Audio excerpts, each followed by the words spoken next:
নমস্কার বন্ধুরা, মিঠু অ্যান্ড রিয়া কুকিংয়ে তোমাদের সকলকে স্বাগত। আমরা প্রত্যেকেই চিলি চিকেন খেতে ভীষণই ভালোবাসি, কিন্তু চিলি চিকেনের পরিবর্তে যদি এগ চিলি হয় তাহলে ব্যাপারটা আরও অন্যরকম হয়ে যায়। আজকে মিঠু অ্যান্ড রিয়া কুকিং হাজির হয়েছে এগ চিলির রেসিপি নিয়ে। তার জন্য প্রথমেই আমরা একটা বাটিতে একটা সস তৈরি করে নিচ্ছি। নিয়েছি 2 চামচ সয়া সস, 2 চামচ নিয়ে নিচ্ছি টমেটো কেচাপ। এই দুটোকে জল দিয়ে ভালোভাবে মিক্স করে রেখে দিতে হবে একটা সাইডে। আমাদের সসটা রেডি হয়ে গেল। তোমরা চাইলে এখানে চিলি সসটাও ব্যবহার করতে পারো।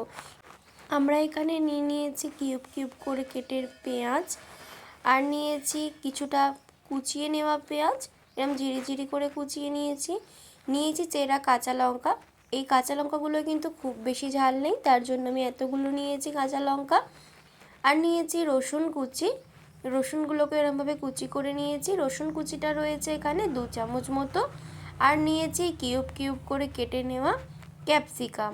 এখানে মিডিয়াম সাইজের একটা ক্যাপসিকামকে কিউব কিউব করে কেটে নিয়েছি এখানে 4টে ডিম। ডিমগুলোকে আমরা কেটে নেব। ডিমগুলোকে ভালোভাবে সেদ্ধ করে নিয়েছি।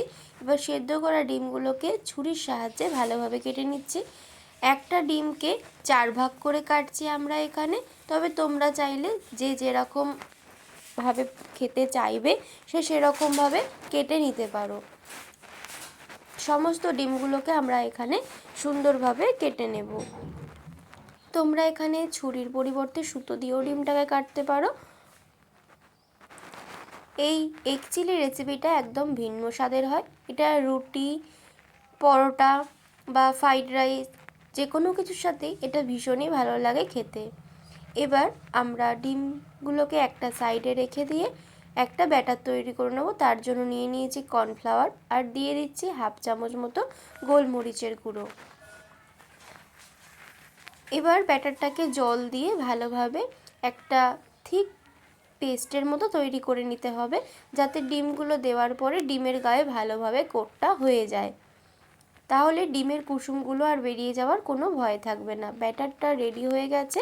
ব্যাটারটাকে এক সাইডে রেখে দিয়ে কড়াইয়ের মধ্যে দিয়ে দিতে হবে সাদা তেল। এই এগ চিলি রেসিপিটা সাদা তেলে করলেই টেস্টটা ভালো হয়। এবার একটা একটা করে ডিমের টুকরো এই ব্যাটারের মধ্যে কোট করে নিতে হবে। আর এটা দেওয়ার সময় চামচের ব্যবহার করবে, তাহলে দেখবে ডিমগুলো খুব সুন্দরভাবে তেলের মধ্যে দেওয়া যাচ্ছে। এবার আমরা একটা একটা করে সমস্ত ডিমগুলোকে এই ব্যাটারের মধ্যে ডুবিয়ে আর তেলের মধ্যে ছেড়ে দেব। তোমরা চাইলে আরও কিছু মশলা ব্যবহার করে এর মধ্যে, যেমন পেঁয়াজ, আদা রসুনের পেস্ট, লঙ্কার গুঁড়ো, হলুদ গুঁড়ো, জিরে গুঁড়ো, ধনে গুঁড়ো, চাট মশলা, এই সমস্ত কিছু দিয়ে ব্যাটারটাকে তৈরি করে এইরকমভাবে ডিমের পকোড়া করেও কিন্তু খেতে পারো সন্ধ্যায় চায়ের সাথে। দেখো এখানে অনেকগুলো পরিমাণে ডিম আমরা দিয়ে দিয়েছি ব্যাটারের মধ্যে ডুবিয়ে। এবার এগুলোকে বেশ লাল লাল করে ভেজে নেব। খুব বেশি লাল না, একটা গোল্ডেন কালার আসলে এটাকে তুলে নিতে হবে। আশা করি দেখে বুঝতেই পারছো। একই রকমভাবে আমরা সমস্ত ডিমের পকোড়াগুলোকে রেডি করে নেব। এবার আমরা ওই তেলের মধ্যে দিয়ে দিচ্ছি রসুন কুচি। রসুনটা দেওয়ার পরেই দিয়ে দিতে হবে এখানে চিড়ে রাখা কাঁচা লঙ্কাগুলো। আর এবার এক এক করে সমস্ত সবজিগুলোই এখানে দিয়ে দেব, যেমন পেঁয়াজ কুচি, ক্যাপসিকাম কুচি, সমস্তটাই দিয়ে দিয়েছি। দিয়ে একটু হালকা হাতে নাড়াচাড়া করে নিতে হবে। একটু সবজিগুলো নরম হয়ে গেলেই এখানে আমরা অ্যাড করব কিউব কিউব করে কেটে রাখা পেঁয়াজের টুকরোগুলো এবার তেলের মধ্যে দিয়ে দিলাম। আর এই রকমভাবে তোমরা যদি এগ চিলি বানাও তাহলে দেখবে চিলি চিকেনের থেকেও এর স্বাদটা আরও অনেক বেশি ভালো হবে।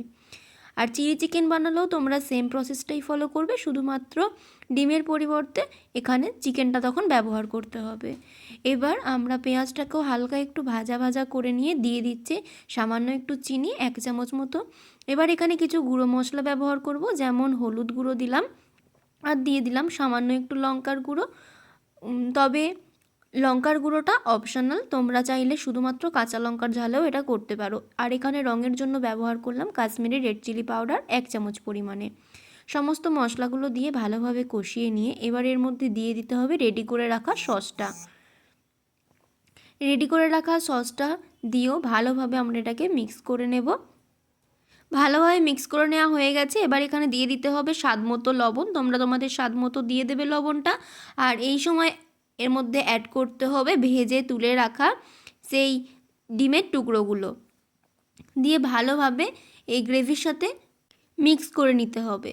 অনেকে চিলি চিকেন একটু ঝোল ঝোল পছন্দ করো, আবার অনেকে এইরকম গায়ে মাখা মাখা একটু ঘনত্বযুক্ত গ্রেভিটা পছন্দ করো। তোমরা তোমাদের ইচ্ছা মতো গ্রেভিটাকে তৈরি করে নেবে। সামান্য একটুখানি ফুটিয়ে নিলে রেডি হয়ে গেল আমাদের এগ চিলি। এবার প্লেটের মধ্যে আমরা সার্ভ করে নিচ্ছি। এটা রুটি, পরোটা, ফ্রাইড রাইস, পোলাও যে কোনো কিছুর সাথেই এটা খেতে ভীষণই ভালো লাগে। আর ঘরে থাকা সামান্য কিছু উপকরণ দিয়ে এটা বানানোও হয়ে যায়। তোমরা অবশ্যই এটা একবার ট্রাই করে দেখতে পারো। আজকের মতো তাহলে ভিডিওটা এখানেই শেষ করছি। সবাই ভালো থেকো, সুস্থ থেকো, টাটা।